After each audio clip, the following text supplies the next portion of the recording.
ರಾಜ್ಯ ರಾಜಕಾರಣದಲ್ಲಿ ಕಳೆದ ಕೆಲವು ದಿನಗಳಿಂದ ಕೇಳಿ ಬರುತ್ತಿದ್ದ ನಾಯಕತ್ವ ಬದಲಾವಣೆ ಮತ್ತು ಅಧಿಕಾರ ಹಂಚಿಕೆಯ ಕುರಿತಾದ ಚರ್ಚೆಗಳಿಗೆ ಮುಖ್ಯಮಂತ್ರಿ ಸಿದ್ದರಾಮಯ್ಯ ಇಂದು ಮೈಸೂರಲ್ಲಿ ತೆರೆ ಎಳೆದಿದ್ದಾರೆ. ಇದು ತೆರೆ ಎಳೆದಿದ್ದಾರೆ ಅನ್ನೋ ತೆರೆ ಮತ್ತಷ್ಟು ಬೆಂಕಿಯನ್ನ ಚರ್ಚೆಗೆ ಹಚ್ಚಿದ್ದಾರೆ ಅಂತ ಹೇಳಬಹುದು.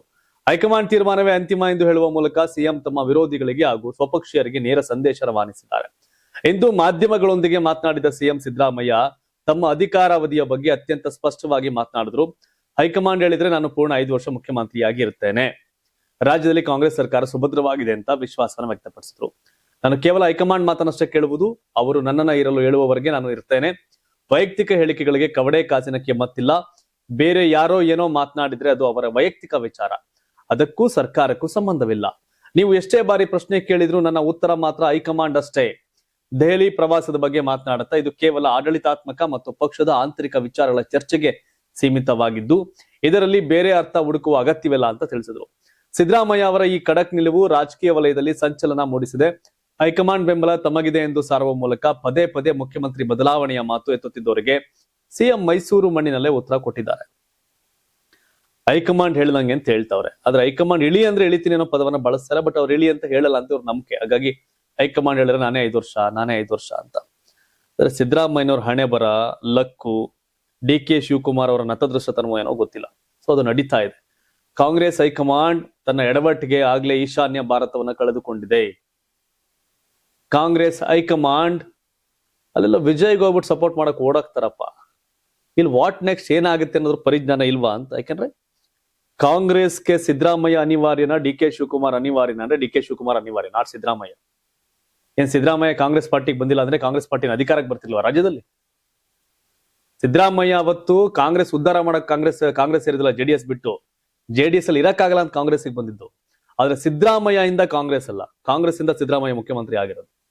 ರಾಜಕೀಯವಾಗಿ ಒಂದ್ ಇರ್ತವೆ ಅಷ್ಟೆಲ್ಲ. ಮಲ್ಲಿಕಾರ್ಜುನ್ ಖರ್ಗೆ ಅವ್ರಿಗೆ ಅದನ್ನ ಕೇಳಕ್ಕಾಗ್ಲಿಲ್ಲ, ಪರಮೇಶ್ವರ್ ಅವ್ರಿಗೆ ಕೇಳಕ್ಕಾಗ್ಲಿಲ್ಲ. ಆದ್ರೆ ಡಿ.ಕೆ. ಶಿವಕುಮಾರ್ ಗಂಡ್ ಮಗ ಕೇಳ್ತಾರ, ನಮ್ಮ ಅವಕಾಶ ಕಿತ್ಕೊಬಿಟ್ರೆ ಬಿಡ್ತೀವಾ ಅಂತ. ಹಾಗೆ ಡಿ.ಕೆ. ಸುರೇಶ್ ಮಧ್ಯೆ ಮಾತಾಡಿದ್ರು, ಹೊರಗಡೆಯಿಂದ ಬಂದವ್ರಿಗೆ ಜಾಸ್ತಿ ಅಧಿಕಾರ ನಮ್ಮಲ್ಲಿ ಅಂತ. ಹಾಗಾಗಿ ಆ ಕನಕ್ಪುರದವರ ತಾಳ್ಮೆ ಎಲ್ಲಿವರೆಗೆ ಅಂತ ಗೊತ್ತಿಲ್ಲ. ಇನ್ನೊಂದ್ ಕಡೆ ಉಪಮುಖ್ಯಮಂತ್ರಿ ಡಿ.ಕೆ. ಶಿವಕುಮಾರ್ ತಮ್ಮ 64ನೇ ಜನ್ಮದಿನವನ್ನ ಮೇ 15ಕ್ಕೆ ಆಚರಿಸಿಕೊಳ್ಳಲಿದ್ದಾರೆ. ಈ ಸಂಭ್ರಮದ ನಡುವೆಯೇ ದೆಹಲಿ ಹೈಕಮಾಂಡ್ ನಿಂದ ಶಿವಕುಮಾರ್ ಅವರಿಗೆ ಯಾವುದಾದ್ರೂ ಮಹತ್ವದ ಶುಭ ಸುದ್ದಿ ಸಿಗಲಿದೆಯೇ ಎಂಬ ಚರ್ಚೆ ಶುರುವಾಗಿದೆ. ಈ ಬಗ್ಗೆ ಮಾಜಿ ಸಂಸದ ಡಿ.ಕೆ. ಸುರೇಶ್ ಅವರು ನೀಡಿರುವ ಹೇಳಿಕೆ ಈಗ ಹೊಸ ಕುತೂಹಲಕ್ಕೆ ನಾಂದಿಯಾಡಿದೆ. ಡಿ.ಕೆ. ಶಿವಕುಮಾರ್ ಅವರ ಜನ್ಮದಿನದಂದು ಮಹತ್ವದ ಬದಲಾವಣೆಯ ನಿರೀಕ್ಷೆ ಇದೆಯೇ ಎಂಬ ಪ್ರಶ್ನೆಗೆ ಡಿ.ಕೆ. ಸುರೇಶ್ ಮಾರ್ಮಿಕವಾಗಿ ಉತ್ತರಿಸಿದ್ದಾರೆ. ನಾವು ಕೂಡ ಆ ಶುಭ ಸುದ್ದಿಗಾಗಿ ಕಾಯ್ತಿದ್ದೇವೆ ಅಂತ ಹೇಳುವ ಮೂಲಕ ಹೈಕಮಾಂಡ್ ಮಟ್ಟದಲ್ಲಿ ಏನೋ ನಡೀತಾ ಇದೆ ಎಂಬ ಸುಳಿವನ್ನ ಕೊಟ್ಟಿದ್ದಾರೆ. ಪ್ರಜಾಪ್ರಭುತ್ವ ವ್ಯವಸ್ಥೆಯಲ್ಲಿ ನಂಬಿಕೆ ಮತ್ತು ತಾಳ್ಮೆ ಅತಿ ಮುಖ್ಯ. ತಾಳಿದವನು ಬಾಳಿಯಾನು ಎಂಬಂತೆ ಎಲ್ಲದಕ್ಕೂ ಒಂದು ಕಾಲ ಬರುತ್ತದೆ. ಸರ್ಕಾರ ಮತ್ತು ಪಕ್ಷದ ಅಧ್ಯಕ್ಷರು ಎಲ್ಲವನ್ನ ಸಮಾನವಾಗಿ ಸಾಗಿಸುವ ಜವಾಬ್ದಾರಿ ಹೊಂದಿರ್ತಾರೆ. ಆ ನಿಟ್ಟಿನಲ್ಲಿ ಕೆಲಸ ನಡೀತಾ ಇದೆ. ಸಚಿವ ಸ್ಥಾನಕ್ಕಾಗಿ ಹಿರಿಯ ಶಾಸಕರ ಒತ್ತಡ ಇರುವುದು ಸಹಜ. ಆದ್ರೆ ಅಧಿಕಾರ ಹಂಚಿಕೆ ನಿರ್ಧಾರಗಳು ಮುಖ್ಯಮಂತ್ರಿಗಳು ಮತ್ತು ಹೈಕಮಾಂಡ್ ನಡುವೆ ನಡೆಯುತ್ತೆ. ರಾಜ್ಯದಲ್ಲಿ ನಾಯಕತ್ವ ಬದಲಾವಣೆ ಅಥವಾ ಹೆಚ್ಚುವರಿ ಡಿಸಿಎಂ ಹುದ್ದೆಗಳ ಸೃಷ್ಟಿಯ ಬಗ್ಗೆ ಚರ್ಚೆಗಳು ನಡೆಯುತ್ತಿರುವ ಬೆನ್ನಲ್ಲೇ ಸುರೇಶ್ ಅವರ ಈ ಕಾಲ ಬರುತ್ತದೆ ಎಂಬ ಹೇಳಿಕೆ ರಾಜಕೀಯ ವಿಶ್ಲೇಷಕರಲ್ಲಿ ಒಂದಷ್ಟು ಚರ್ಚೆ ಕಾರಣ ಆಗಿದೆ.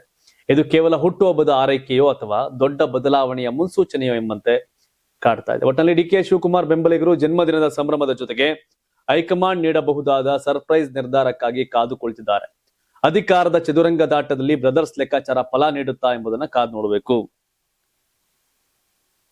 ಫಲ ನೀಡಲ್ಲ ಸದ್ಯಕ್ಕೆ.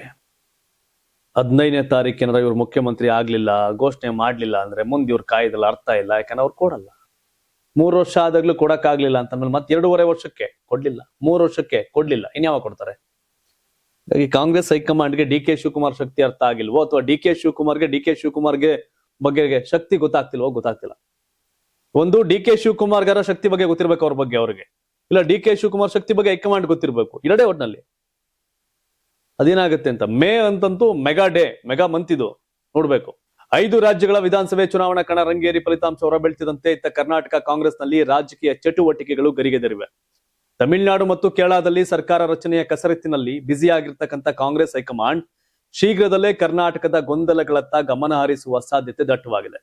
ನಾಯಕತ್ವ ಬದಲಾವಣೆ ಮತ್ತು ಸಂಪುಟ ಪುನರ್ರಚನೆಯ ಕೂಗು ಈಗ ದೆಹಲಿ ತಲುಪಿದೆ.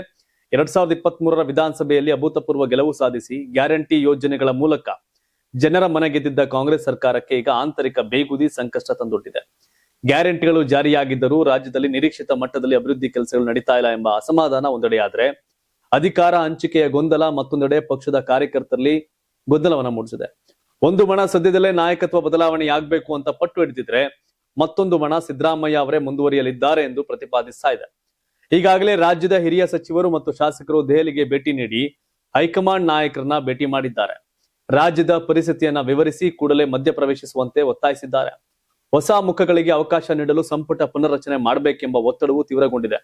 ಪಂಚರಾಜ್ಯಗಳ ಚುನಾವಣೆ ಮುಗಿದಿರುವುದರಿಂದ ಎಐಸಿಸಿ ಅಧ್ಯಕ್ಷ ಮಲ್ಲಿಕಾರ್ಜುನ್ ಖರ್ಗೆ ಮತ್ತು ರಾಹುಲ್ ಗಾಂಧಿ ಅವರು ಕರ್ನಾಟಕದ ನಾಯಕರನ್ನ ದೆಹಲಿಗೆ ಕರೆಸಿಕೊಂಡು ಮಾತುಕತೆ ನಡೆಸುವ ಸಾಧ್ಯತೆ ಇದೆ. ಇವೆಲ್ಲ ಕಥೆಗಳು. ರಾಹುಲ್ ಗಾಂಧಿ ನಂತರ ಮಾತಾಡೋರು ಕೆ.ಸಿ. ವೇಣುಗೋಪಾಲ್ ಅವರೇ ಟವಲ್ ಹಾಸ್ಕೊಂಡು ಕೂತವ್ರೆ ಕೇರಳ ಮುಖ್ಯಮಂತ್ರಿ ಆಗ್ಬೇಕು ಅಂತ. ಕೇರಳದ ಮುಖ್ಯಮಂತ್ರಿ ಪ್ರಮಾಣ ವಚನ ಆಗೋವರೆಗೂ ಕರ್ನಾಟಕವನ್ನ ಯಾರು ಕ್ಯಾರಿ ಅನ್ನಲ್ಲ. ಕರ್ನಾಟಕ ಒಂದ್ ರೀತಿ ಬಿಜೆಪಿಗೂ ಅಷ್ಟೇ ಕಾಂಗ್ರೆಸ್ಗೂ ಅಷ್ಟೇ ಕಾಲ್ ಕಸ. ಬಿಜೆಪಿಯವರು ಕರ್ನಾಟಕವನ್ನು ಹಂಗೆ ಟ್ರೀಟ್ ಮಾಡ್ತಾರೆ, ಕಾಂಗ್ರೆಸ್ ಅವರು ಹಂಗೆ ಟ್ರೀಟ್ ಮಾಡ್ತಾ ಇದಾರೆ. ಯಾವ್ದೋ ತಮಿಳ್ನಾಡು ಟೈಪ್ ಯಾವ್ದಾರ ಪಾಲಿಟಿಕ್ಸ್ ಶುರು ಆಗ್ಬೇಕು ನಮ್ಮಲ್ಲಿ. ಆಗ ಅಟ್ಲೀಸ್ಟ್ ಹೈಕಮಾಂಡ್ ಕಲ್ಚರ್ ಬದಲಾಗ್ಬೋದೇನೋ. ಹಾಳಾಗೋಗ್ಲಿ ಪೂರಾ ಪಾರ್ಟಿ ರಾಜ್ಯ ಅಂದಂಗ ಐತೆ ಕಾಂಗ್ರೆಸ್ ಮತ್ತೆ ಬಿಜೆಪಿ ಅವರು. ಈ ತಮಿಳ್ನಾಡು ಟೈಪ್ ಪಾಲಿಟಿಕ್ಸ್ ಕರ್ನಾಟಕಕ್ಕೆ ಬಂದ್ರೆ ಸ್ವಲ್ಪ ಸರಿ ಹೋಗುತ್ತೆ ಅಂತ ಕಾಣುತ್ತೆ.